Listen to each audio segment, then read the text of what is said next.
que están surgiendo temas fundamentales, federalismo, reconstrucción institucional y desde luego, ¿qué va a pasar de aquí al 2012?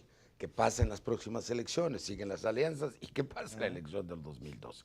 Para mí ha sido la pelea de los últimos años, el momento que llega con una gran legitimidad electoral, social y democrática, Vicente Fox, se ve hecho la gran reforma de las instituciones del país.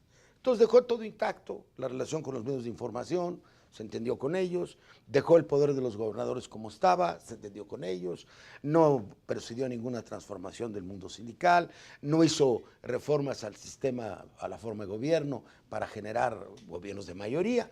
Entonces se creó esta feudalización.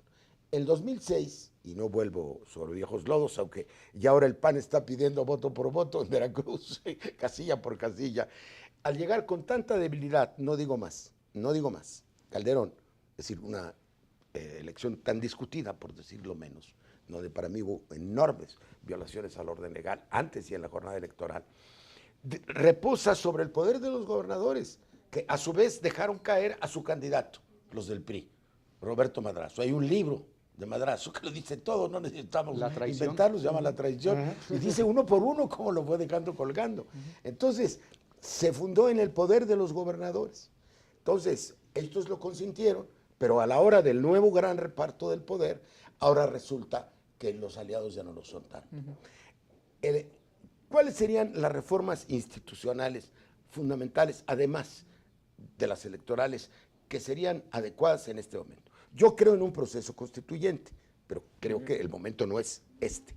Pero sí, en 4 o 5 cosas, sigo pensando que de aquí al 2011 podríamos meternos con 4 o 5 temas que ayudaran a reconstruir lo deconstruido. ¿Cuáles verías tú? Bueno, a ver, Porfirio, puede parecer que no viene al tema, pero me parece que es fundamental. En primer lugar, una reforma integral al capítulo de derechos humanos. O sea, también a mí me gustaría una constitución de cero, pero bueno, en fin, creo que tenemos una constitución discriminadora, decimonónica, añeja, parchada, contradictoria. El otro día y estoy de acuerdo contigo. Bueno, lo de derechos humanos me parece que es también una manera de acotar, o sea, una verdadera reforma en materia de derechos humanos significa acotar el poder, entre otros el poder también de los órganos, de los gobernadores. De los gobernadores, a eso me refiero. Ahora, una segunda reforma estructural que me parecería importantísima es, digámoslo así, revisar todo lo que tiene que ver en términos de atribuciones, nombramientos y demás, cómo existen los órganos autónomos en los estados. Porque hoy estamos todavía peor que en el pasado. En el pasado teníamos una gran concentración de poder, si quieres, en el plano federal. Pero ¿no? El poder federal acotaba al poder local. Exacto, pero además ese poder se fue minando, se fue acotando con la creación de órganos de control. Órganos electorales, comisiones de derechos humanos, órganos de transparencia, órganos de fiscalización, que están inacabados, que tienen mucho poder. Pero, bueno, eran órganos que acotaban el poder y esos se reprodujeron en los estados. Nada más que ahora, lejos de ser órganos de control del poder, son órganos de exacerbación del propio poder, porque dependen de los propios gobernadores. Y esto yo no sé, Porfirio, si sea una cosa que desde el punto de vista institucional se pueda modificar. Yo creo que hay que afinar, blindar la autonomía desde el punto de vista legal, pero es una cuestión de prácticas políticas. Y la elección del domingo 4 de julio nos deja una enorme lección. Que con los votos, a pesar de ese control, a pesar de la manipulación electoral de los gobernadores y demás, con los votos puedes acabar provocando, digo, alternancia. Como tú decías, quién sabe si el nuevo gobernador no reproduzca las prácticas, pero por lo pronto el voto, hay que hacernos cargo de esto. Sí sirve, al menos para lo que fue pensado en primera instancia, para decidir quién va a gobernar. Cuando la gente vota. Y para premiar o no, pero eso implica también una revolución cultural, social. Es decir, los ciudadanos tienen que ir y votar, porque eso significa premiar o castigar prácticas políticas, entre otras estas que se han provocado este empoderamiento. ¿Leíste, Jorge, el documento de nuestros amigos del Instituto de la Transición Democrática? Sí, desde luego. Y me lo llevé al viaje, debo decir que está muy bien escrito. Claro, van hacia 2 temas fundamentales, se llama parlamentarismo y equidad. Sí. Pero es curioso porque cuando nuestros debates de hace 20 años, mis amigos de ese grupo estaban a favor del presidencialismo. Tuvimos que hacer el primer debate con Pepe Boldenberg, ahí en Monterrey 50, porque él era el presidencialista y nosotros los parlamentaristas. ¿Crees que ese nivel de reformas lo podríamos abordar? ¿Por qué hay esto? De los proyectos de reforma en materia electoral, uno, el del PAN, tiende a reproducir el modelo francés, ¿no? segunda vuelta electoral y luego voto de arrastre de la Cámara después de electo el presidente de la República, lo que forma una mayoría más o menos artificial. Y el proyecto que presentó el PRI en la Cámara de Diputados es una cláusula de gobernabilidad del tamaño del mundo, que de 35 puede saltar a 51. Eso del que presentaron. Bueno, entonces, no va la solución por la parlamentarización del sistema. A ver, No va la yo creo solución. que la realidad de que nos da el largo proceso transicional mexicano y en particular los 10 años transcurridos, se acaban de cumplir de la alternancia en el Poder Ejecutivo, es que necesitamos repensar al sistema en su conjunto, ya no estarle poniendo parchecitos aquí, parchecitos allá, porque esto ya no nos está sirviendo para lo que debe servir el poder político y las instituciones, que es para atender los problemas de la sociedad y del pueblo. Eso ya no nos está dando.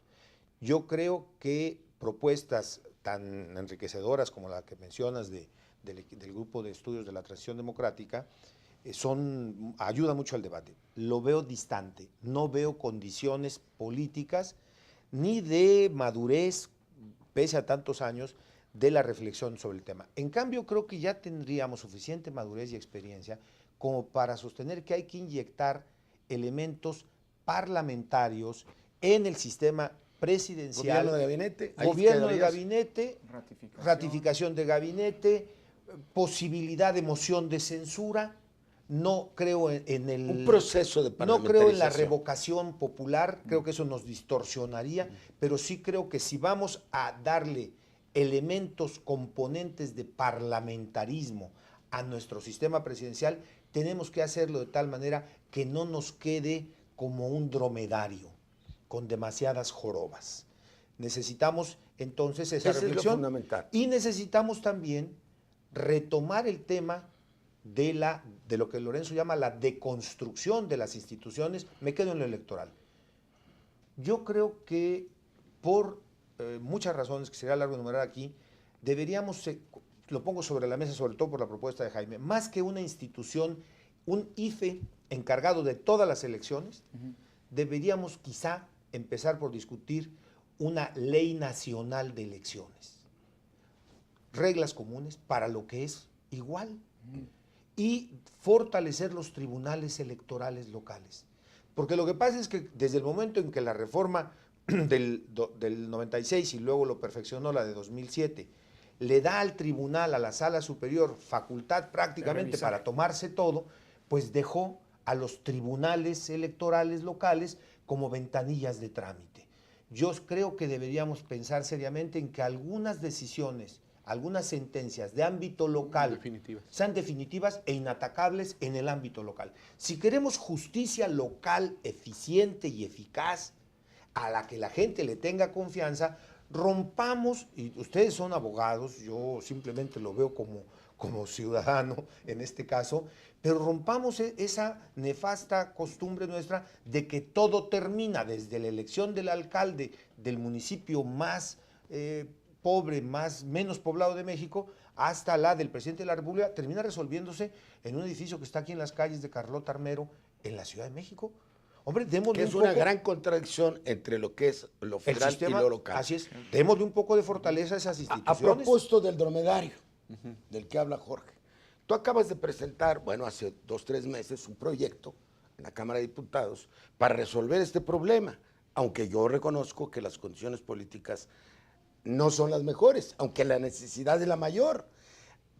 Debe haber un método, y tiene que ver con los derechos humanos, que nos permita trabajar en conferencia las dos cámaras, porque manda la Cámara de Diputados un proyecto, bueno, de derechos humanos al Senado, el Senado lo hace grandote, aquí hay diferencia y se atora el proceso. Y sobre todo, como tú dices, se hace un chipotito por acá, un chipotito por allá, un chipote por allá, y no se ve el conjunto. ¿Cómo podríamos en un año, con una agenda básica, con un trabajo como el que tú propones, un proyecto de reformas, parecido a lo que pretendimos en el CENCA, ya después hablaremos por qué fracasó lo del CENCA, que fuimos consultores los dos. No habría una manera. Mañana reunión de la Comisión de Puntos Constitucionales, de la que tú eres integrante. ¿Qué tipo de proyecto presentaste para que nuestro público lo conozca? Bueno, la idea era una muy ambiciosa, desde luego yo también considero que eso es lo deseable, pero que las circunstancias políticas lo dificultan, que es el procedimiento de reforma total a la Constitución. Eso pues es deseable, cuando pero menos difícil. una agenda. Ahora, algo concreto, Porfirio, para este Sí. periodo, para esta legislatura. Yo creo que sí, que debe haber alguna reforma en la ley orgánica del Congreso para que los partidos definan la agenda básica o mínima de las reformas y sobre esas reformas con compromisos muy serios trabajar. Puede ser lo que propone Jorge Alcocer o lo que dice Lorenzo en materia de derechos humanos, es decir, establecer 4 o 5 puntos básicos de acuerdo. Yo considero que las reformas más importantes tienen que ver con la limitación del papel de los poderes fácticos en México. Que En la radio y televisión. Radio y televisión sobre todo, pero no solo, los sindicatos, es un tema, y los partidos mismos.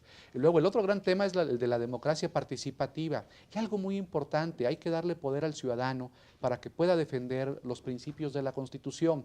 Por ejemplo, en el tema de derechos humanos, que a mí me parece muy bien que los tratados tengan la misma jerarquía de la Constitución, Pero de veras. lo que me preocupa es que los ciudadanos después no tengan las vías jurídicas, los instrumentos para que esos derechos sean eficaces. Hay que cambiar el amparo, hay que cambiar las acciones de inconstitucionalidad, hay que crear nuevas figuras de control de constitucionalidad. Entonces, sí es bien importante que la Constitución sea respetada en México, y para respetarla necesitamos darle al ciudadano esos instrumentos jurídicos, esas herramientas jurídicas para que sus principios sean válidos y sean realizables.